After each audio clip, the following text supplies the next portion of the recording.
Hey everyone. So, we already know how many people feel stuck in the limitations of conventional medicine, and that's exactly why I created Holistic Health with Melissa to take you on a journey from conventional to crunchy. Here, you'll get empowering wellness insights, practical tips, and faith centered strategies to help you feel your absolute best. In each episode, we'll dig into what true health and wellness really means. We'll dive into nutrition, lifestyle, mindset, and detox, all things so important to your health. We'll chat about raising kids with intention and living life of faith. So join me to reclaim your energy, embrace your healthiest life, and find joy and purpose along the way. That really makes it like a tangible, like something that you can talk to versus like something that's controlling or defining you, like this kind of abstract, like I have this diagnosis and like people don't know where to put that or what to do with that. Welcome everybody back to another episode of Holistic Health with Melissa. I am so excited to have you here. Today, we are speaking with a special Miss Ann James. I'm so excited to have her on today. Ann James is a retired registered nurse, a published author, chronic illness warrior, and founder of VIP Health Mastery. With over 40 years of healthcare experience and her journey managing chronic illness, Ann brings a unique blend of conventional and holistic health insights to her work.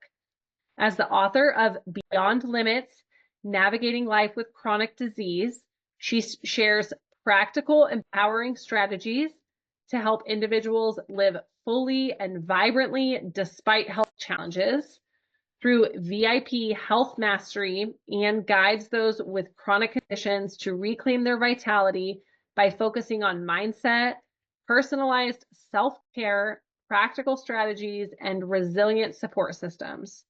Her mission is to empower individuals to rise beyond their limitations, navigate their health journey with confidence, and restore balance across self, health, home, work, and life, finding joy and purpose in each day.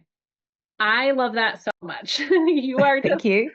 what an impressive bio. I can't wait to dive in. I see in that bio and knowing from, your work and all of that, that you really focus on chronic illness. And I would Yes. love to know your own journey with that. And then also like how you bridge your conventional nursing with the new kind of approach that you take to health. I know that's a big question, so I'll just Not a buckle problem. up and let you take the stage. All right. So it does start actually with my story of being a nurse. So yes, 40 plus years of nursing experience across many disciplines in a clinical setting within hospitals as a bedside nurse. Then the last 12 years of my nursing career was spent in general practice, and I became their chronic disease nurse specialist. So I was seeing patients every day, one-on-one with me, before they saw their general practitioner, and we would talk, yes, about the clinical and the medical side of managing chronic disease, whatever that might have been for them, but also about how it impacted them personally. And then I was sitting at my desk in April 2018 ordering the flu vaccines for that year's vaccination season. Suddenly sick, really sick. I call it blah. Nice medical term. Was influenza B that I had contracted, and that set off the whole ball game of immune system turning on me. And yeah, so symptoms persisted beyond recovering from the influenza B infection. Joint pain, joint swelling, you name it, had started to happen. Cut a very long story short, I advocated for myself, got myself into see a rheumatologist. We'd done serum everything, all sorts of weird and wonderful things showed up. And it turns out I had what at that time we thought was seronegative rheumatoid arthritis. Since then, more things have happened. So it impacted my daily life quite severely. I needed to go onto medication to halt the inflammation. It was the traditional medicine of methotrexate. It was prednisolone as well, high dose initially, and then repeated back. But I then sort of started looking at anti-inflammatory nutrition, antioxidant nutrition, knew about it, but started applying that more to myself.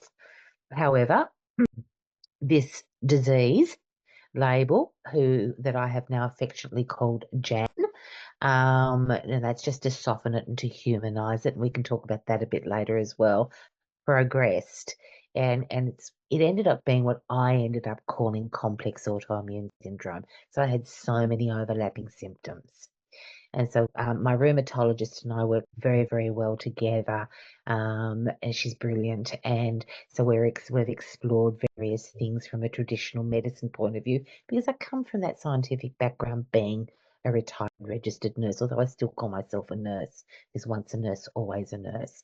So it is that. So it's combining the science, both from a medical point of view, a clinical point of view, but also the science from a holistic point of view as well.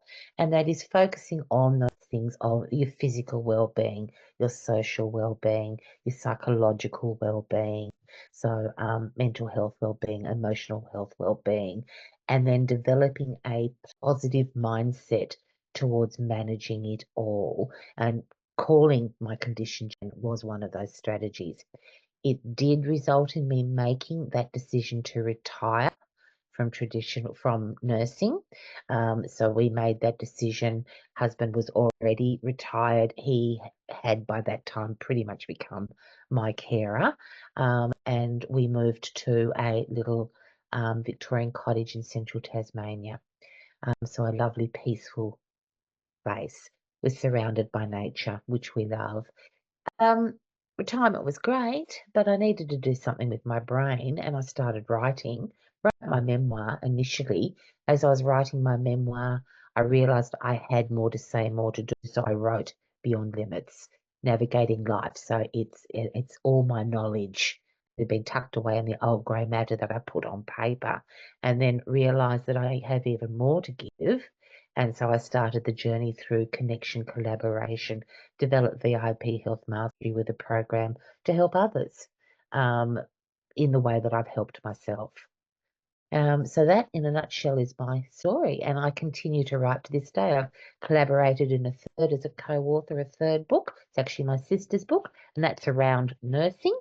So it's called Dear Nurse Me Transitions: Navigating Change and Nurturing Wellbeing through your nursing career. So it's still applying all that knowledge, because we do have so much knowledge that we gain over the years. So it's my clinical story combined with my personal journey of living with chronic illness, and all that is involved in that.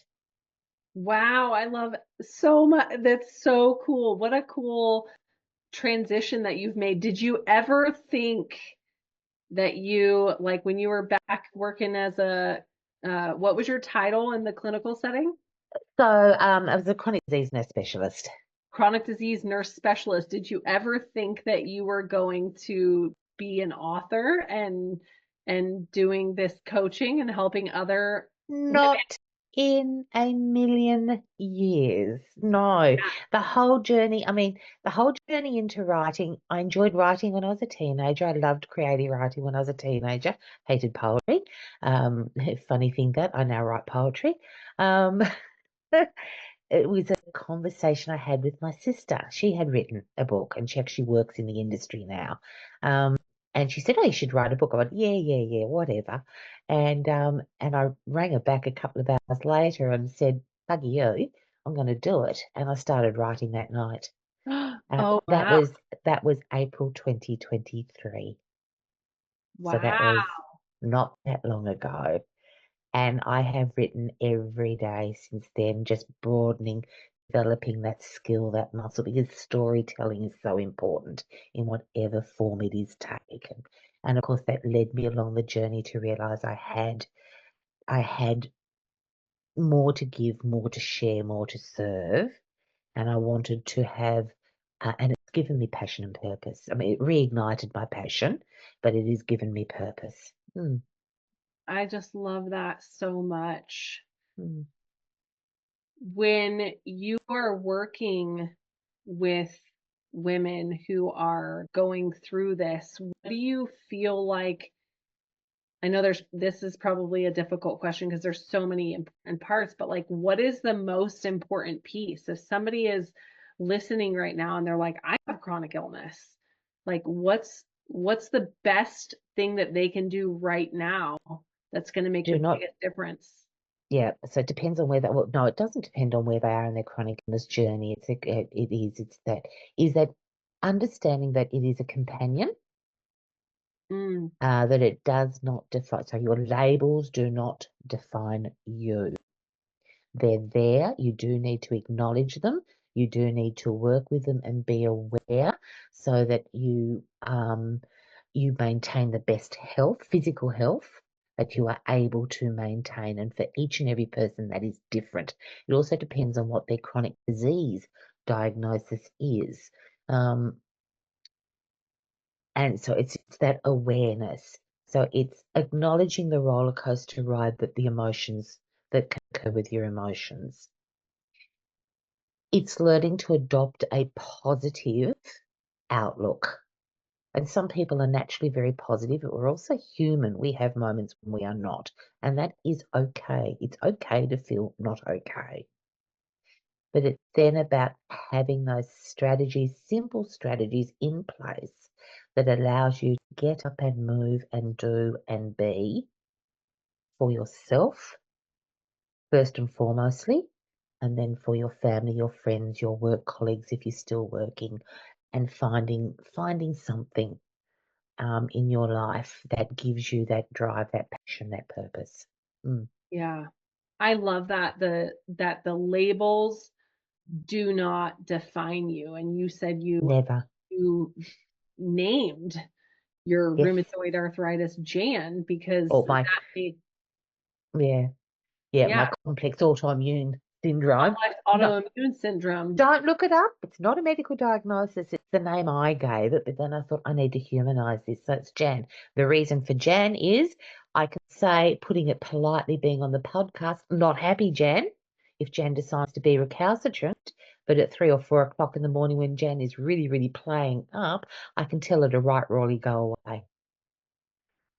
Yeah, that is such a powerful tool, I think, because Mm. that really makes it like a tangible, like something that you can talk to versus like something that's controlling or defining you, like this kind of abstract, like I have this diagnosis and like people don't know where to put that or what to do with that. Right, and they start defining themselves by the diagnosis. So, for instance, somebody who has a diagnosis of diabetes, and I would Yeah, have patients come to me and say, "Oh, I'm diabetic," and I went, "No, you're not. You're whatever their name was. but So you're Joe. You yeah, live with yeah, diabetes, or you live with asthma, or you live with heart disease." So it's to take that mindset and by giving it a human characteristics, if you like, humanizing, softening it. There's Jan, and sometimes she's right beside me, nagging me in the head, and other times she's sitting quietly over in the chair reading a book. Sometimes she's gone for a walk, sometimes she's back in the light. So it's that humanizing, for me, has been very, very powerful. And it also shortcut when I'm needing to explain to others when I'm having a not so great day. So when my energy levels are down, when I'm really brain fogged, because I've got all of those invisible illnesses that go along with some of the complex chronic illnesses that you can be living with. So I can simply say Jen's playing up. Mm. And it's without a long-winded explanation, it's not needed. yeah, people in your life understand that. What a powerful tool. I've never heard of that. And that seems like Mm. such a simple yet powerful tool because I think something that we, in this modern world, something that we don't quite understand is the power of the words that we use Mm. and tell ourselves. Mm. Power of language, the power of conversation that we have with ourselves. And as you know, when we talk about holistic health, part of that is the emotional side, and that is gratitude, finding gratitude. And it can be as simple as, what was it for me this morning? Because I've just come off the back of a couple of not so great days. This morning I was sitting out early listening to the birds out the back door. So we're on an acre of land. And I'm watching a hare in the garden, just hopping along, moving along, and the birds coming into the water, the bird bath and what have you. That's what I was grateful for this morning, to wake up to that. Wow. Yeah. So Yeah. it's finding those words. Mm, Yeah. Speak mm, to me more about like how like practical things that people can do to like kind of going along in that same vein. Like words are so powerful, right? And we mm-hmm.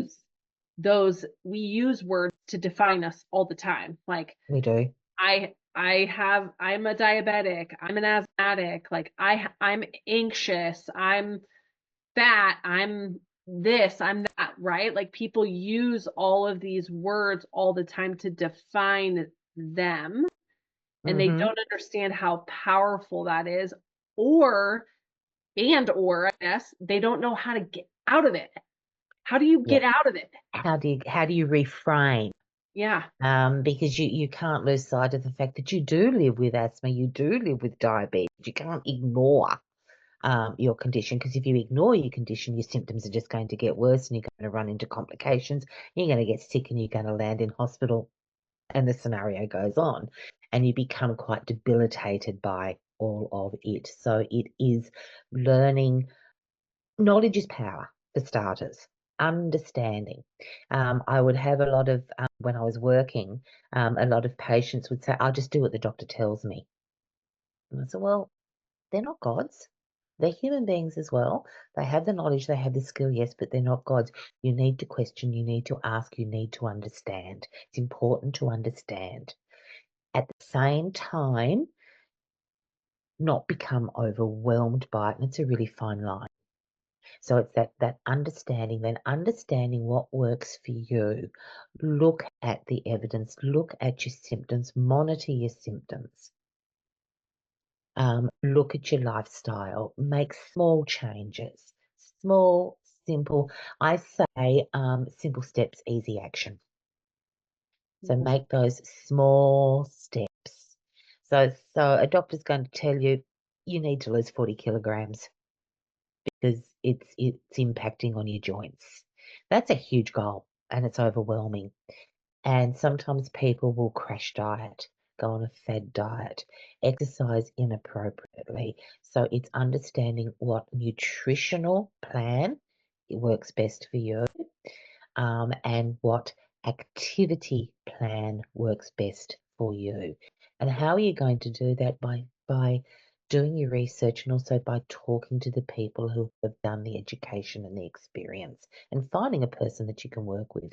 So you're looking at nutritionists, you're looking at exercise physiologists, because you don't want to do more harm than good. So taking those easy steps, one thing, one step at a time, one change at a time, slowly build on it. Have you read James Clear's Atomic Habits? Okay, Love that so book. I was talking about that before he called it Atomic Habits, because as nurses, we used to talk about what we called lifestyle goals, so SNAP goals. Hmm. But I would take it, yes, there's your goal, but let's break it right down into small, easy steps for you. And let's just do that one. And then come back in a few weeks and let's just build on it and just work through it. But it's you start from a place of what is most important to you. What's the most important thing that you want to work on first? Mm. And maintain, because it needs to be sustainable, it needs to be maintainable. So that's the strategy, that's the practical strategies, to be clear about what you want to achieve and why you want to achieve it. Mm. Mm. Yeah, so important. I think that's a big thing. Like it's easy to get overwhelmed with like Totally. all the different, there's so much information out there, right? Like information overload. There's social Yes. media and this person's saying this and this person's saying this. And you're like, I want to do it all. How do I do it all? And you get so confused because there's so Yeah. much conflicting Conflicting. information. Yep. And there is so much, I call it Dart's false promises. Yeah. I actually call it that in my book, particularly when it comes to the nutritional side of things. But it is finding something that works and is sustainable. Yeah. Yeah. Because Yeah. it's just about consistency, like, right? Like, it doesn't necessarily matter. Like, if somebody says walking is good and somebody else is like, oh, you should never walk, you should always run. Like, does it matter if you walk or run? Like, either one is going to be good for you. What matters to you? And are you being consistent with it? Consistent and safe. Slow, Yeah. steady progress wins the race. The turtle will always win because they're slow, consistent, and steady, and they will always get there. Whereas if you go at it gung ho or are going at it in the wrong manner, bang, you'll crash and burn. Yeah. Hmm. So important. And how do you think that people can get those answers? Like you said, it's what's important to you. Like, how do they find out what's important to them? Okay, so they need to, they do need to a little bit of homework. They do need to do a little bit of journaling. So they do need to do a little bit of what do I want to achieve? What is realistic for me? So we have someone, for instance, a woman in her 40s, she's got young children, she's got a career advancing, and all of a sudden she's not feeling well. She's gone to the doctor, and the doctor said, I'm sorry to say you've got XYZ. The immediate risk, particularly with the more complex, and if that diagnosis is life limiting, potentially life limiting or life threatening, two responses. They're either going to run for the hill, or they go, well, that's nearly always a reaction initially, and they can become extremely overwhelmed because what's going to happen? How am I going to be able to work? How am I going to be able to continue to help with the bills? Um, you know, with the children, do all these activities with the children. So it's cutting it right back. And okay, so first things first, understand what it is that you're dealing with, um, and how that needs to be managed from a medical point of view, and then how you're going to work your lifestyle through, around, and beyond. So going beyond those limits, because there will be some limitations, particularly as you're going through things. How you're going to do it, how you're going to work around it, find another path. And the best way to do that is to engage in conversation, engage in review, read extensively, seek psychological support is very important, and develop what I like to call the VIP mindset. So that is putting self first and foremost as your priority, not selfishness, but self. Setting your boundaries, understanding um, that you are the very important person, because if you're unable to look after yourself, then how can you manage everything else?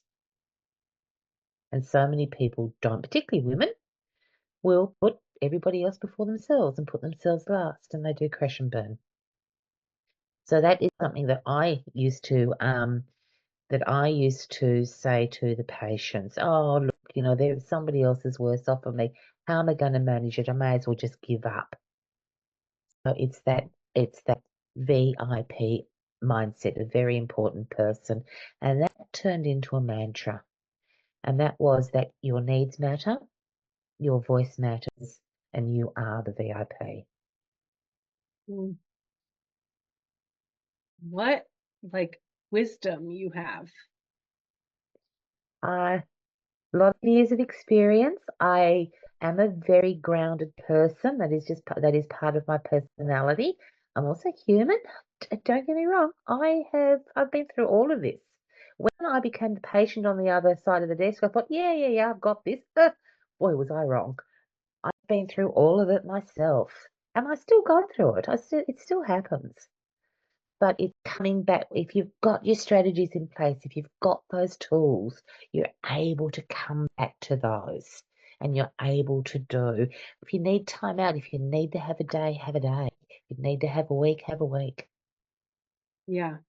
I love Mm. that you said that you still struggle with that, because I tell my clients that a lot. Like they think that because I'm, in this position that I'm like perfect and I have it all figured out, and it's like, no, it's actually the opposite. It's like I'm Yes, yes, still struggling, just like I have bad days. I have yes, that don't listen. I have injuries and death in my family and stress still. Like I still feel anxious. Like things still happen. Life. yes. Somebody recently told me life is gonna life.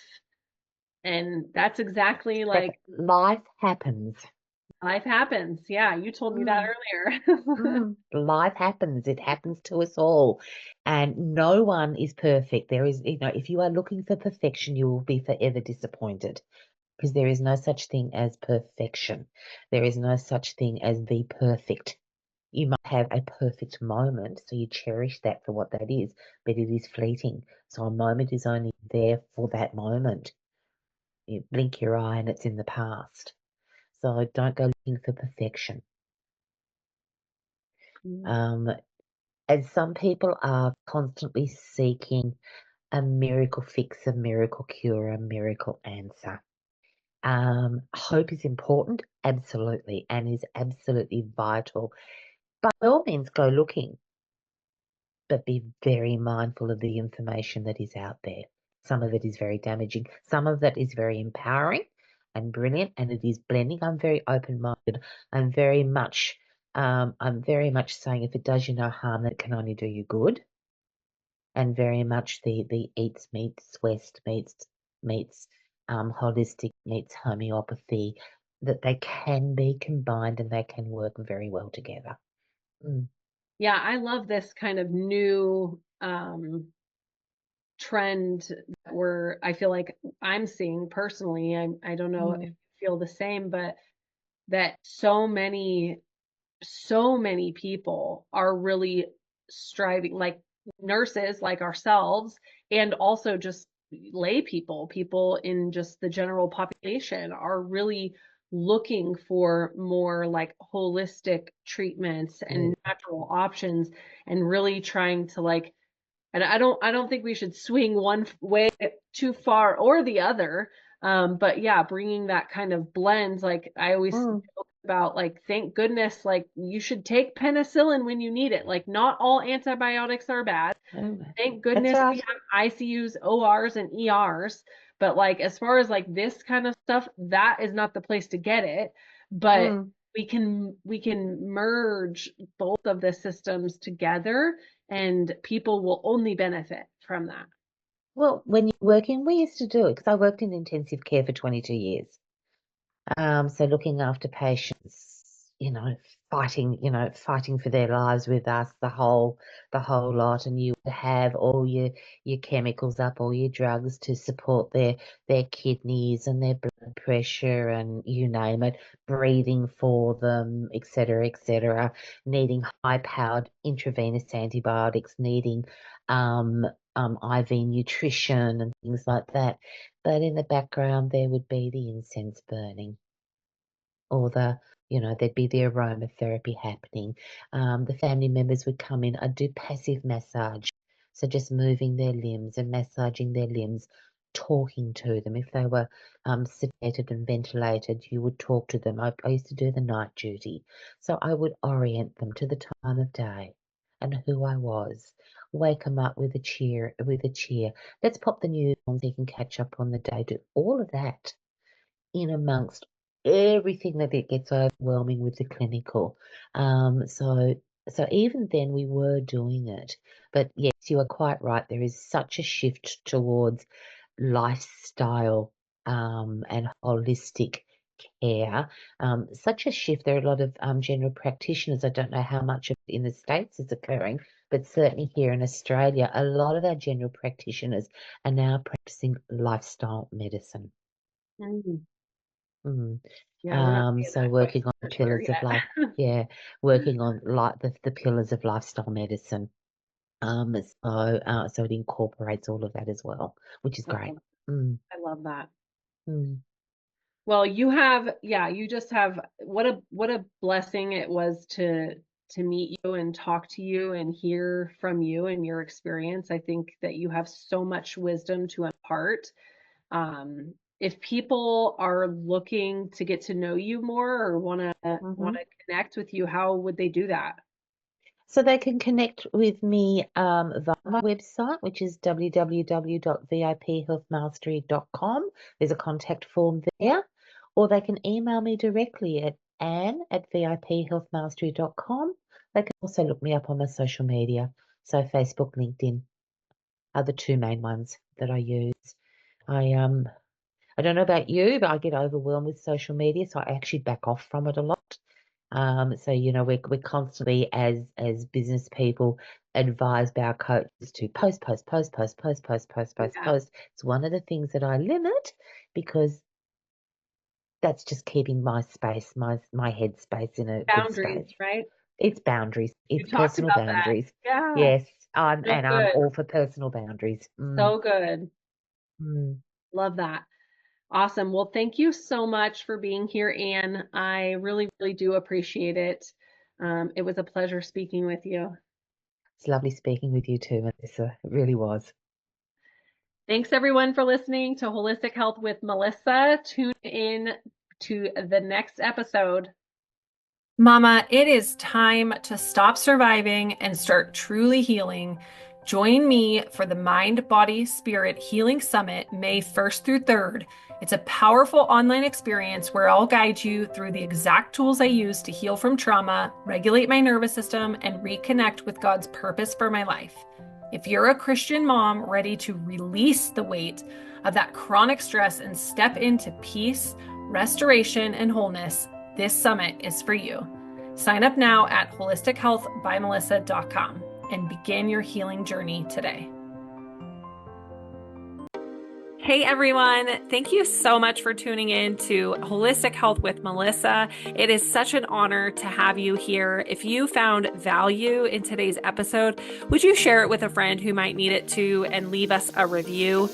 If you have questions or topic suggestions, reach out on social media or visit our website, holistichealthbymelissa.com, and take care. I'll catch you on the next episode.